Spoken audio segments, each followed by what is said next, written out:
নমস্কাৰ মই আৰজে পাহি আৰু এটা ভিডিও বনাইছো কবিতাৰ ভিডিও আপোনালোকে পঠোৱা কবিতাসমূহে মই ভিডিও ৰূপ দিবলৈ চেষ্টা কৰি আছো কবিতাটি হৈছে সময় সময় নিথৰ হয় অবুজ হয় অশান্ত হয়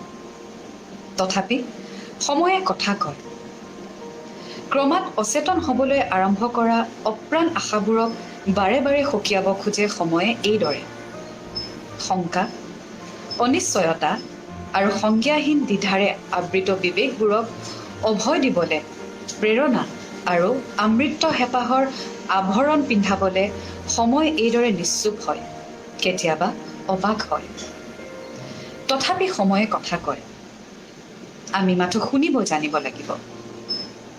অনৰ্গল আৰ্তনাদ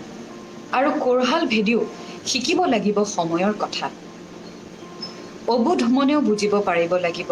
সময়ৰ নিৰ্বাক ভাষা নহ'লে জীৱন স্থবিৰ হৈ ৰ'ব নহ'লে পৃথিৱীয়ে হেৰুৱাব কক্ষ সময়েতো নিজৰ নীতিমতে সদায় আগবাঢ়িব সময়ে বিচাৰ কৰি যাব সময়ে কথা ক'ব কৈ যাব কেতিয়াবা শব্দ আৰু কেতিয়াবা নিশব্দ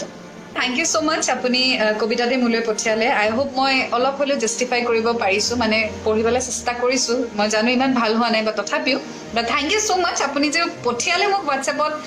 আই এম ৰিয়েলি হেপ্পী আৰু মই খুবেই সুখী আৰু খুব প্ৰাউড ফিল কৰিছোঁ যে আপুনি মোক কবিতাটি পঠিয়াইছে চ' ভিডিঅ' দিবলৈ চেষ্টা কৰিছোঁ যদি ভাল লাগে শ্বেয়াৰ কৰি দিব যদি বেয়া লাগে তথাপি শ্বেয়াৰ কৰি দিব